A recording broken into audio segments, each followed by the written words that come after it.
वही आयत करीमा मैंने इस वक्त भी तिलावत की है जो पिछले स्टेज पर पिछले गेट पर मैंने कहा था, जिसका सीधा साधा तर्जुमा आपने बराबर समाप्त किया है कि आया तुम्हारे पास अल्लाह की जानिब से नूर और रोशन होता है। मेरे आका की नूरानियत का क्या आलम। हलीमा सादिया के घर में सल्लल्लाहु अलैहि वसल्लम पंघोड़े में है, झूले में है, बाहर कोई झुलाने वाला नहीं, कोई झुलाने वाला नहीं, झूला को चलाने वाला नहीं है। लेकिन हज़रत हलीमा की हैरत और इस्तेजाब की कोई इंतहा नहीं रहती जब देखती है कि न तो कोई झुलाने वाला है, न कोई हवा चल रही है, झूला चल रहा है, घोड़ा चल रहा है। तो मेरे प्यारे दोस्तों, मेरे आका जिस झूले में होते थे उसे फरिश्ते झूला झुलाया करते थे, इंसान नहीं फरिश्ता झुला रहा है। 14वीं का चांद आसमान पर मुस्कुरा रहा है।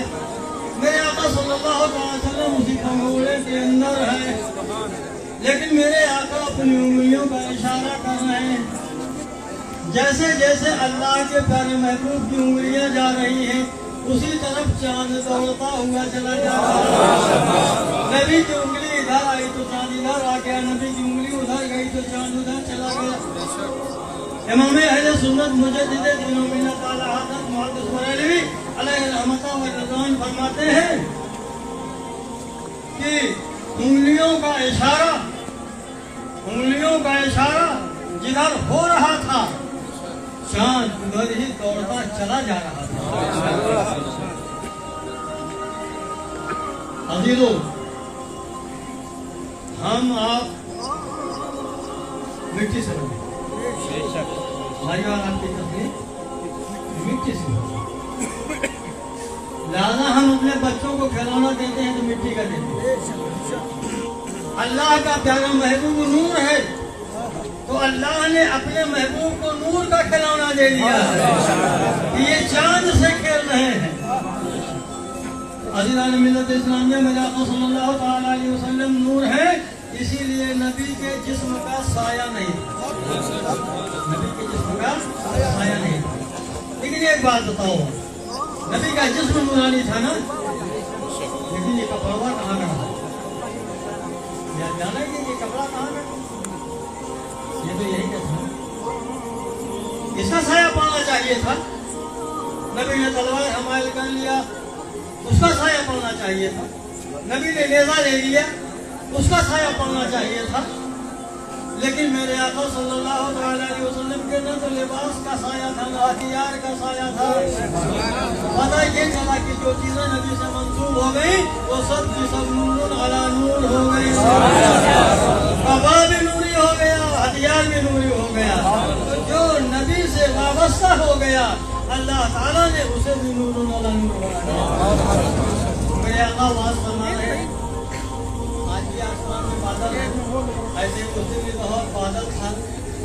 सारे लोग इशा के बाद बैठ करके नबी से तालीम हासिल करते।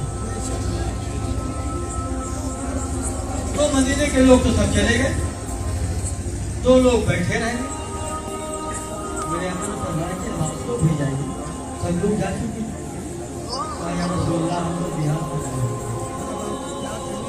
आसमान में घंघोर घटाए, बिजली चमक रही, बादल गरज रहा, मेरे पास कोई रोशनी नहीं, इस तारीकी में मैं कैसे जाऊंगा? तो अल्लाह के प्यारे महबूब सल्लल्लाहु अलैहि वसल्लम ने फरमाया, अपना सोटा हमको, अपना डंडा सोटा मुझे दे दो। उन्होंने अपना सोटा नबी को दे दिया। और नबी ने जब वो सोटा अपने हाथ में लिया तो वो राड की तरह से रोशन हो गया, वो राड की तरह से रोशन हो गया। कहा अब इसकी रोशनी में चले। वो तो लकड़ी का डंडा था, लेकिन नबी के हाथ में आ गया। दूसरे ने कहा कि दूसरे दोनों लोगों को आगे जाकर के अलग अलग जाना था। तो दूसरे ने कहा या रसूल अल्लाह, ये तो लेके चले जाएंगे, मुझको तो अंधेरे ही में जाना पड़ेगा। नहीं, तुम्हें अंधेरे में कहे जाना पड़ेगा? अरे जहाँ से अलग होना, अपना डंडा इसी डंडे से मिला देना, तुम्हारा भी मेरे आका वो नूर है कि जिसे चाहे। मेरे अजीज और दोस्तों, अब ज्यादा वक्त आपका नहीं लूंगा। जनाब मोहम्मद सदाम खान साहब यहाँ मौजूद है, उनके अब्बा भी मौजूद है। अभी